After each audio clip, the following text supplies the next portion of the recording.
Right now at noon, Pittsburgh schools go into a soft lockdown as authorities search for an overnight shooting suspect. Clouds continue to build across the area as rain is creeping in. We'll talk about that forecast coming up. And the 4 Americans kidnapped in Mexico last week are found, but only 2 of them alive. The 4 states' most watched news starts now. A manhunt is underway in Pittsburgh, Kansas for a suspect involved in several overnight shootings. The Crawford County Sheriff says the man they're searching for should be considered armed and dangerous. This is KOAM News at noon. I'm Tanya Bach. Topping our first 7 minutes, the search for 39-year-old Aaron Swink. Now, online records show Swink was released from the Crawford County Jail last Thursday after serving 3 days for parole violations. According to the Kansas Department of Corrections, Swink was convicted in 2015 on aggravated battery and kidnapping charges. The department listed Swink as an absconder yesterday, and the search for Swink started early this morning in southeast Pittsburgh. And we have a reporter live at the scene. KOAM's Yana Abdullah joins us now. Yana. Thanks, Tanya. We are live here at the south end of town in Pittsburgh. We are near the Via Christi Hospital on the Rouse Street, where the sheriff has blocked part of the road. Armored vehicle has also passed by us. Helicopter has also been circling around this area for a couple of hours now looking for the suspect. Crawford County Sheriff Danny Smith says Swink is a suspect in an incident that involved a car parked at home shot up overnight. Sheriff Smith also says Swink exchanged gunfire with officers. The Kansas Bureau of Investigation, Kansas Highway Patrol, Pittsburgh Police, and the U.S. Marshal Service are assisting. Sheriff Smith says Arma and Frontenac Police Departments also assisted in the investigation overnight. Here is another look at Aaron Swink. Authorities say he is 6 foot tall and about 200 pounds. If you have any information on his whereabouts, call police immediately. Pittsburgh high schools this morning also notified parents that they will be on a soft lockdown until further notice. Live in Pittsburgh, I'm Yana Haudala. All right, thank you, Yana. Of course, that soft lockdown goes for all Pittsburgh schools. Well, this morning, schools and communities in Kansas, Oklahoma, and Missouri held statewide tornado drills. It's one way to prepare ahead of the severe weather season. Joplin emergency officials urge residents to have a plan in place. They recommend keeping a close eye on weather forecast and to seek shelter immediately if a tornado warning is issued. They also have some tips on how you can keep your property safe. One of the things you can do is if you have any overhanging limbs or dead tree limbs or dead trees around your house, is to make sure you have those removed so they don't fall, cause damage. Or you can take your downspouts and your guttering and make sure those are cleaned out as well. You should also prepare an emergency kit to keep in your house, and that kit should include food, water, and flashlights. Well, Chris Warner and our KOAM weather team are always working behind the scenes to keep you prepared for Mother Nature's worst. Chris joins us now with a first look at today's forecast. Yeah, thankfully we're not dealing with any severe weather today, and we don't have any in the foreseeable future, but of course we are starting to enter into storm season, so important tips and reminders, and that's why the statewide tornado drills were held today as well. Cloudy skies in Joplin from 7th and Range Line, cloudy skies from the MoDOT camera at 20th and Range Line, but the roads are still dry for right now, but we do have rain off to the west that is progressively making its way our direction, and it will continue to do so, and we may even see a stray thunderstorm or two, but as mentioned, no severe weather is anticipated. Now, yesterday, we kicked off the day at 48 and made it up to 70. So not bad, and we're going to be nowhere near that today. As a matter of fact, our highs today are actually going to be a little closer to average, but our lows are expected to be just a pinch higher. We're at 48 Iola, Yates Center, Chanute, 47 Parsons, 56 in Miami, 55 in Neosho. We got the warm spots down here, 61 in Grove and 63 in Jay.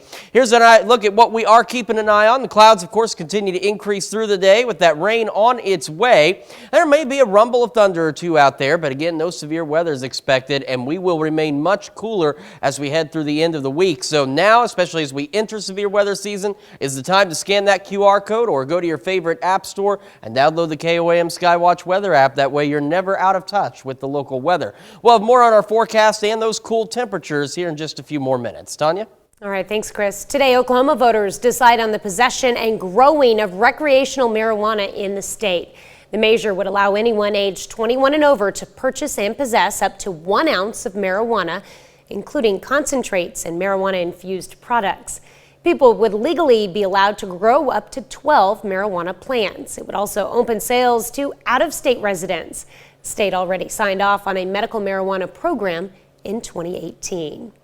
Last night, the Carthage School District hosted a community meeting for people to learn more about next month's school bond issue. The $26 million bond would fund both a performing arts center and a baseball field.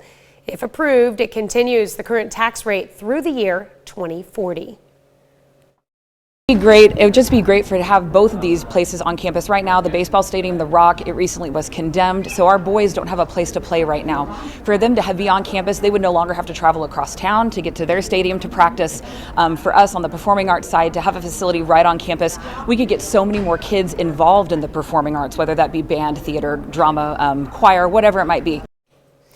Voters will decide on the Carthage bond in April. Mexican authorities announced 2 of the 4 U.S. citizens kidnapped on Friday have been found dead. The other 2 are alive, one of them hurt, but we are still waiting for additional details. Christian Benavides has the latest and a warning. Some of the images in this report are disturbing. Mexican authorities say 2 Americans kidnapped last week have been found dead and 2 others are alive. One of the survivors is said to be wounded while the other is okay. Mexico's president says 1 person has been detained in connection with the abductions and deaths. According to the FBI, gunmen opened fire on the 4 Americans last Friday after they drove this white minivan with North Carolina plates across the border from Brownsville, Texas into Matamoros, Mexico. This video appears to show men with guns force a woman into the bed of a pickup truck. The men dragged 2 others who appear hurt into the truck next to her. A Mexican bystander was shot and killed. A U.S. official identified the Americans as Latavia Tay McGee, Shaid Woodard, Zindell Brown, and Eric James Williams. Tay McGee's aunt told CBS News she believes her niece was going to Mexico for cosmetic surgery, a common practice since procedures are less expensive south of the border. The Biden administration says it is closely following the situation and coordinating with Mexican authorities. Christian Benavides, CBS News, Miami. That's a look at today's top stories and weather in our first 7 minutes. Up next on KOAM News at noon, inflatable weapons are headed to the front lines in Ukraine. We explain why. And later, we're making a weeknight sampler in the Mr. Food Test Kitchen. The war in Ukraine triggers a big demand for weapons, but one company in Europe is delivering deception to the front lines with decoy tanks and jets to trick the enemy. CBS's Ian Lee has the story. Business is on the rise for this company in Prague. Inflatech creates inflatable weapons, decoys designed to look like the real deal, from tanks to the powerful American HIMARS rocket launcher. The company's CEO says, without binoculars, from a distance, you can't tell if it's real or not. The company produces a wide range of decoys, including faux fighter jets, and prices run in the tens of thousands of dollars, a small fraction of what the enemy might shell out destroying them. He says they're wasting a weapon that costs 20 times more, so why win economically? Workers stitch together about 4 dozen decoys every month. Light synthetic silk keeps most inflatables around 200 pounds. A team of 4 can inflate one in about 10 minutes. And demand is blowing up after Russia invaded Ukraine. We can't tell you how many countries we sell to, we can't tell you who we're selling to, but definitely we are selling to a lot of government around the world. While Inflatech won't confirm they're selling decoys to Ukraine, they say their goal is to waste Russian missiles. And the tactic might be working. Russia claims it has destroyed more than 40 American-supplied HIMARS. But the U.S. has reportedly only given about 20. Ian Lee, CBS News. The company's CEO says he prefers making toys and hopes to get back to that once the world is safe for children. Those would make fun inflatables. Well, still to come on the KOAM News at noon, Mr. Food. March is Frozen Food Month, so let's celebrate with all the time and money-saving products that our freezer cases are brimming with. And we are tracking rain on the way to the 4 states. We've got quite a bit of it coming in. We'll tell you how long the rain will last and how cool the temperatures will be when we come back. Well, it's been a lot chillier today than what we saw the past few days, and unfortunately, you might want to get used to this chilly weather because it's not going to go anywhere anytime soon as we're settling into the 50s for the foreseeable future. We do have the rain starting to build into our west, and it will continue to overspread the area as the afternoon progresses, and we'll see even a couple of thunderstorms possible with some of this activity. The good news is we're not anticipating any severe weather across the area, but some pockets of heavier rain look to be possible. All right, here we go. About 2:30, we start to see more showers out there, and there you can see maybe a couple of thunderstorms in southeast Kansas. We get pauses in the activity too, you may have noticed. Then we'll see additional showers and a couple of thunderstorms here and there, additional pauses, then more showers and thunderstorms as we head into the evening. And any of the heavier rain is expected to stay to our south as this system rolls through. Now, as we go into our Wednesday, we get a pause in the activity. We'll be cloudy, we'll be cool, and we may see a stray sprinkle or two, but we're otherwise going to be calm. It won't be until Thursday morning that we start to see more showers and then eventually additional thunderstorms develop across the area as we head through Thursday into Thursday afternoon and evening, and by about 6, 7 o'clock, this activity should be on its way out of here. Now, latest updated rain totals are suggesting that where we see some of those thunderstorms right around Newton County, southern Jasper County, and into Ottawa County could pick up almost 1.5 inches of rain, with other amounts in the inch range along and south of I-44. Where we need the rain, which is in southeast Kansas, where the drought situation is still listed as extreme. As you see, we're not getting nearly as much as we need, but at least we are getting the rain, and we have more chances for rain to come over the next few days.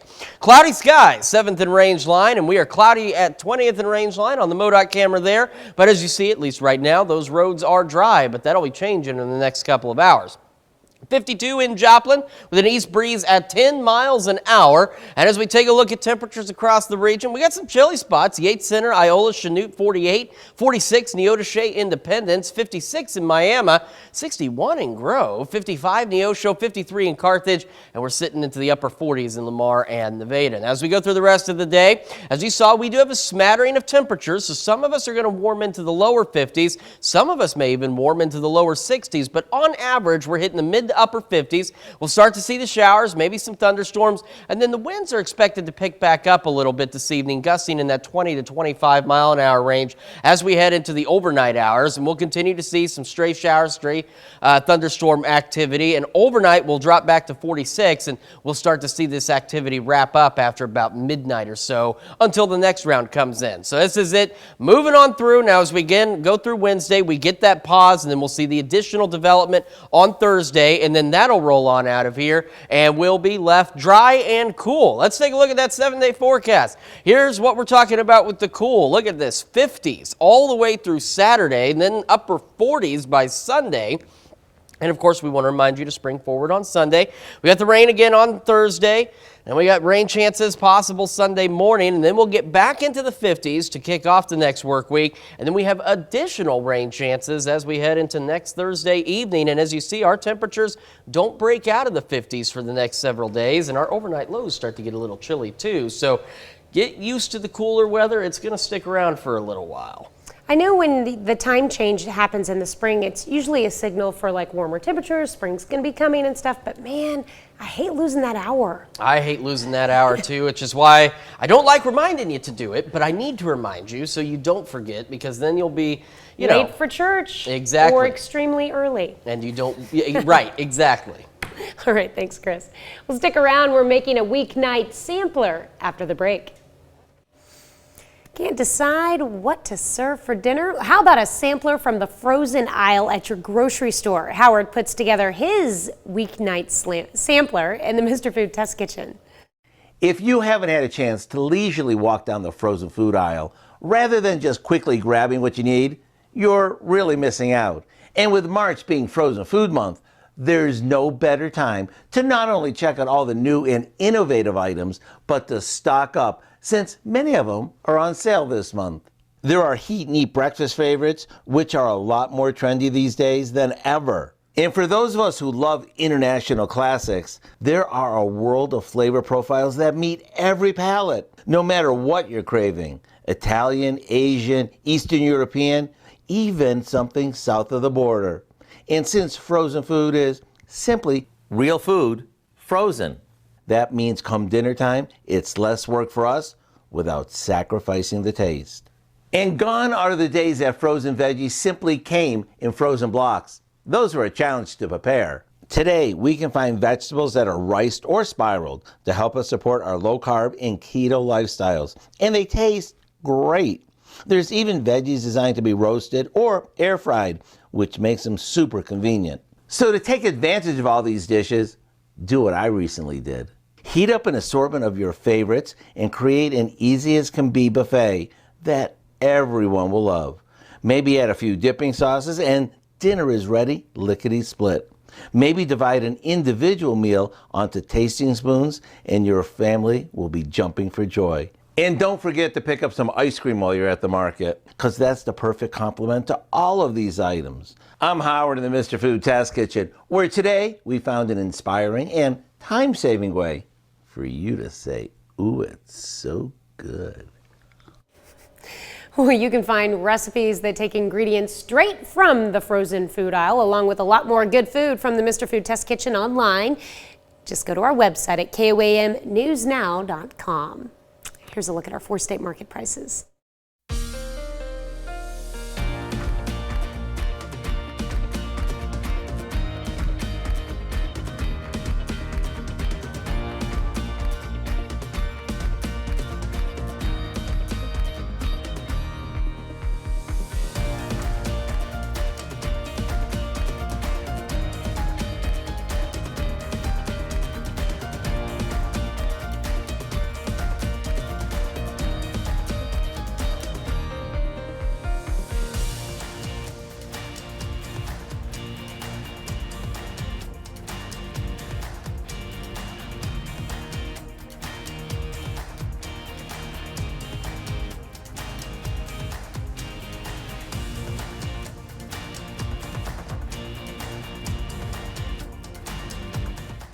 Showers and a few thunderstorms rolling in late this afternoon and into the overnight hours, breaking the activity Wednesday. More of it on Thursday. We stay in the 50s through Saturday, morning showers Sunday, and then we return to the 50s on Monday. And as we mentioned yesterday and earlier today, do not forget to spring forward Sunday.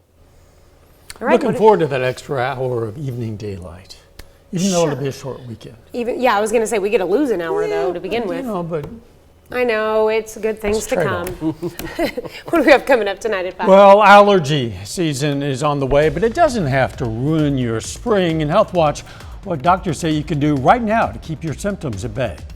Plus, the latest on the Southeast Kansas manhunt for Aaron Swink. And we're going to sit down with Joplin's police chief to talk about his 35 years in public safety as he prepares for retirement. Hope you join us for those stories. A lot more, of course. It's coming up on KOAM News at 5. All right, thank you, Dal. Thanks for joining us for KOAM News at noon. We'll see you right back here at 5 o'clock.